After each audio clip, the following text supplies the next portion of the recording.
ভাইদেরকে উৎসাহ দেওয়ার জন্য আমি তাদেরকে নিয়ে উল্লাস করেছিলাম। এবং খুনি আসলে আমি আলেম হিসেবে উল্লাস করতে পারি না, কিন্তু আমি ছোট বোন হিসেবে আমার বোনের পাশে এই পথ শিশুদেরকে নিয়ে কেউ কথা বলে না। আমি পথ শিশুদের নিয়ে কাজ করি, আমি নবমুসলিমদের নিয়ে কাজ করি, আমি সাংবাদিক ভাই প্রবাসী ভাইদেরকে বলি আমার জীবনে কোনো কালি নাই।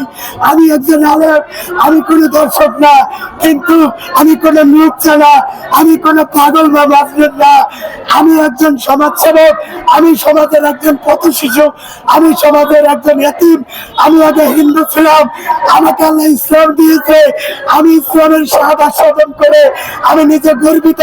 কিন্তু যখন আসিয়ারা ধর্ষিতার শিকার হয় তখন আমার ইসলাম গ্রহণ নিয়ে প্রশ্ন ওঠে, আমি কেন খ্রিস্টান হলাম না, আমি কেন মুসলমান হলাম? কারণ এই মুসলমান তো সেই কোরআন হাদিসের নবীর রেখে যাওয়া মুসলমান না। মুসলমান কোনোদিন দর্শন করতে পারি না। সুতরাং আমি মুসলমান হয়েছি কোরআন হাদিস দেখা, কোন মুসলমান দেখা মুসলমান হয় নাই। সম্মানিত সাংবাদিক ভাইরা, আমি ধানমন্ডি 32-এ উল্লাস করেছিলাম, আমি ছোট ভাই বোন ওখানে যারা ছিল তাদেরকে নিয়ে, কিন্তু তাদেরকে আমি কোন জায়গা থেকে ডেকে আনি নাই, তাদেরকে উৎসাহ দিয়েছি।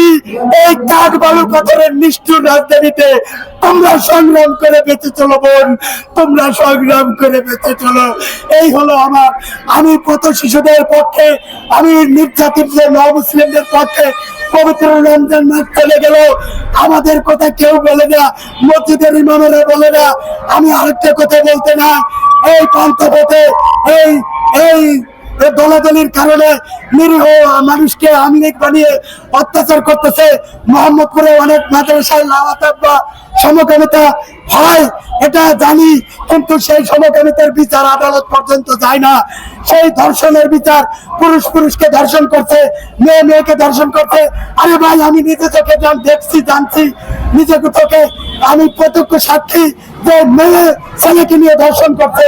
সুতরাং সকল প্রকার ধর্ষণের বিরুদ্ধে নিউ মুসলিম ডেভেলপমেন্ট অ্যাসোসিয়েশনের পক্ষ থেকে আমি মাওলানা খান মোহাম্মদ আবু বকর সিদ্দিক ফেরেশতাদের সাথে ধানমন্ডি 32-এ কথা বলা সৈনিক এবং জুলাইয়ের 24-এর বীর মুক্তিযোদ্ধা খান আবু বকর সিদ্দিক মাওলানা কবি মহোদয় আপনাদেরকে রক্তিম এবং সংগ্রামী এবং আমার প্রাণ ঢালা এবং বেদনাদায়ক রুহের মাগফিরাত কামনা করে আসিয়া সহ যারা বাপ কর্তৃক মেয়ে ধর্ষিতা, সকল ধর্ষিতাদের রুহের মাগফিরাত করে আজকের এই প্রেস ক্লাবে সকল মিডিয়া ভাই এবং প্রবাসী বাংলাদেশি জিন ও ইনসান ভাইদেরকে শুভেচ্ছা জানিয়ে আমি আমার আমি অযোগ্য অথর্ব পথ শিশু, আমি এতিম, আমি একজন খাঁটি নিউ মুসলিম হিসেবে আজকের বক্তব্য এখানেই সমাপ্ত ঘোষণা করলাম।